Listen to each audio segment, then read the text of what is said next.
Senhor, meus irmãos, Pai do Senhor, meu amigo, Deus te abençoe em Cristo Jesus. Esse é o nosso pão diário e eu quero trazer-lhes uma palavra de Deus que eu julgo ser extremamente relevante. A funcionalidade de um pregador sempre será somar, ok? Contribuir. Talvez às vezes com a menor parte, mas essa é a nossa finalidade: contribuir, sermos relevantes.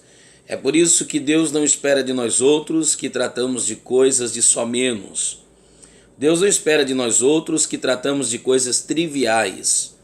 Deus não espera de nós outros que tratamos de efemeridades, de coisas que não têm muita relevância, que não tenham muito peso e que seja apenas no aqui e no agora. Deus espera que nós não sejamos um escultor do efêmero, até porque o efêmero não tem como ser esculpido. Deus deseja que nós sejamos um escultor daquilo que é duradouro, tá bom? Então, mais do que ser transitoriais. Eu vejo que um pregador, ele tem, e é útil, muito pertinente, quando ele terceiriza a mão de obra de um pastor. Às vezes o pastor local quer falar algumas coisas que precisa ser falado. Mas, para não ficar aquela coisa de manjado, de carta mandada, de uso público como trincheira, de que conhece da minha vida, então Deus usa pregador, pessoas de fora, para falar o que as pessoas de dentro já falaram inúmeras vezes. Mas Jesus disse, João 4,44, que às vezes o profeta da casa não tem muita honra. Então, terceirizando esse trabalho, eu quero falar nessa oportunidade sobre um assunto que tem sido banalizado. Um assunto que o diabo está esvaziando o sentido das palavras. E mais do que esvaziar, o diabo está distorcendo o sentido das palavras. Algumas pessoas têm deixado de ser abençoadas porque elas estão sendo postas em dúvida quanto a este assunto, que é bíblico, que é pertinente, que é coerente, que é vital, que é de suma importância. Que assunto é esse? Livro do Êxodo, capítulo de número 12, versículos de número 3, 4, 5 e 6, ok? Já vou dizer que assunto é esse: oferta. Corban, oferta. Você sabia que a Bíblia fala mais de oferta do que de arrebatamento? Você sabia que a palavra oferta aparece mais vezes na Bíblia do que a palavra fé? Então a palavra oferta não deve ser mistificada. Nós precisamos desmistificar, ok? Então eu vou falar de oferta, à luz da Bíblia, sem forçar texto, utilizando e valendo-me de um texto. Deixa eu fazer uma pergunta para você, enquanto você localiza Êxodo capítulo 12, ou pelo menos, se não quiser localizar, enquanto você me ouve. Suponhamos que tem um irmão lá na sua igreja que trabalha no pesado, sol no rosto, mão calejada, gente que trabalha no pesado e com muita hombridade, com muita honradez. É alguém que consegue custear a sua casa, custear a sua família, honrar os seus compromissos. E esse alguém resolve ver Deus na sua vida e resolve te abençoar. Porque a bênção de Deus traz pessoas que vejam esta bênção e que desejam te abençoar por causa desta. Vou repetir. A bênção de Deus faz com que as pessoas percebam que você está abençoado. E quando você está abençoado, quando alguém desconfia que você está abençoado, esse alguém também pretende te abençoar. Salmos 42:7, um abismo chamou outro abismo. Então crente anda com crente, descrente anda com descrente. Você atrai tudo aquilo que você dá crédito. Tudo aquilo que você dá existência, você atrai. Jó 3:25, Jó disse assim, o que eu temia me aconteceu. Então o mesmo vale tanto para o mundo espiritual no lado negativo, quanto para o mundo espiritual no lado positivo. Então alguém vê Deus te abençoando. E por consequência dessa bênção, alguém resolve abençoar o que Deus está abençoando. Porque o que este alguém tem é Deus na vida. E quem tem Deus na vida consegue simpatizar-se, ter sintonia com o sentimento de Deus, familiarizar-se com a ideia de Deus. Então Deus teve uma ideia de te abençoar, alguém pegou essa mesma ideia e também quer te abençoar. A grande questão é que este alguém que quer te abençoar trabalha no duro, no pesado, e que este alguém ganha muito menos do que você. E se você é um camarada crente, coerente, de bom coração, de boa índole, de bom caráter, a priori você não quer receber essa oferta. E você não quer receber justamente por isso. Você não quer valer-se da boa vontade de um alguém. Que talvez você julgue ser alguém desvalido de algumas informações, alguém simples por demais, alguém que já foi espoliado, explorado, por tantos fanfarrões na fé, por ratos de tesouraria e por gente sem Deus, gente sem caráter. Então você não quer ser um desses. Aí você evita, você isenta-se, você recusa receber essa oferta, pensando estar fazendo bem para esse alguém, mas você não está. Não estou? Não está. Por quê? Porque a bênção destrava a bênção. Porque o milagre destrava milagre. E o dar abençoa-nos. Porque a Bíblia diz que é melhor dar do que receber. Só que Deus não fica devendo nada para ninguém. E a gente precisa entender isso. É a lei da liberalidade. Glória a Deus por isso. Quer ver? O que você me diz de um Deus, dono do ouro e da prata, Ageu 2:8, soberano, absoluto, não precisa nada de ninguém, Deus que tem tudo, exigir, Êxodo capítulo 12, eu vou ler para vocês, verso 3, tá? Olha o que esse Deus exige. Falai a toda a congregação de Israel, dizendo: aos 10 deste mês tome cada um para si um cordeiro, segundo a casa de seus pais, um cordeiro para cada casa. Não é a família inteira, 10 irmãos, 20 irmãos, 10 casas. É um cordeiro para cada casa. Mas se a família for pequena, para um cordeiro, então tome um só com seu vizinho, perto da sua casa, conforme o número das almas, para não haver desproporcionalidade. Ok? Conforme o que comer cada um, fareis a conta para o cordeiro, para que não haja desperdício. O cordeiro ou cabrito será sem mácula, à exigência de Deus, um macho de 1 ano, o qual tomareis das ovelhas ou das cabras, e o guardareis até o 14º dia desse mês, e todo o ajuntamento da congregação de Israel o sacrificará aí à tarde.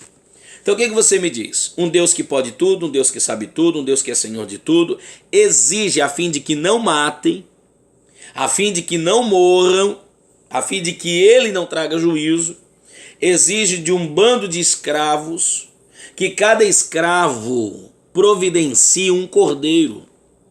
Você acha que um cordeiro é barato para quem é escravo? Se você conhecer alguém pobre, o escravo é mais pobre do que esse alguém. Porque esse alguém pode ser pobre, mas se é alguém livre, ele tem pelo menos a sua vida. O escravo nem a sua vida tem, porque deve a sua vida às mãos do seu senhor. Então você imagine, gente, o grau de pobreza de um escravo. É muito pobre, extremamente pobre. E Deus exige desse camarada extremamente pobre que providencie para ele e para sua casa um cordeiro, e é um cordeiro por casa. Segundo a história bíblica, eram 600 mil homens de pé, fora mulheres e crianças. Eu creio tratar-se de mais de 3 milhões de hebreus que ainda estavam no Egito antes da libertação. Eu creio tratar-se de mais de 3 milhões. Eu creio tratar-se de mais de 3 milhões. Estudiosos dizem que no mínimo eram 2 milhões. Então se você pegar 2 milhões e dividi-los em 10 indivíduos por casa, na época a turma gostava de fazer bastante filho, se a turma gostava de fazer bastante filho, então 600 mil homens, ok? Com mais a esposa daria 1.200, 3 milhões era um pouco. Mas vamos botar 2 milhões, 10 indivíduos por casa. 200 mil cordeiros. Deus exige 200 mil cordeiros. Gente, é fácil arrumar 200 mil cordeiros? Um bando de escravo, como é que vai arrumar 200 mil cordeiros? Pense nisso, não é fácil. Aonde eles vão valer-se de 200 mil cordeiros? Primeiro, eles precisam arrumar grana para isso.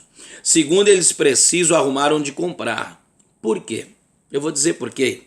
Porque Gênesis capítulo 46, olha que agravante. Verso 33 e 34, José está aconselhando seus irmãos ao encontrar-se com o rei, com o faraó. E José diz o seguinte: o rei, faraó, não tolera vadio. E ele vai perguntar para vocês qual é a vossa ocupação. Eu quero dar glória a Deus porque o rei não tolera vadio. Quem sabe eu gravo um outro áudio para falar dos vadios, dos mandriões na fé. O vadio é terrível.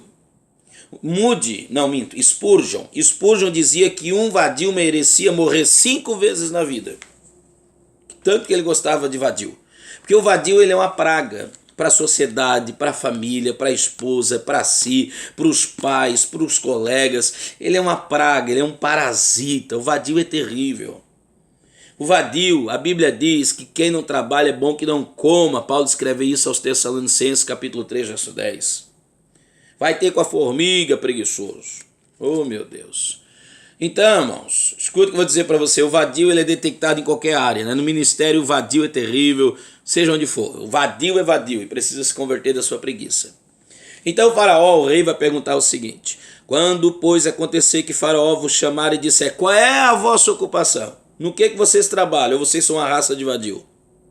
Então vocês direis: teus servos são homens de gado, desde a mocidade até agora, tanto nós como nossos pais, para que habiteis na terra de Gozém, porque todo pastor de ovelhas é abominação para os egípcios.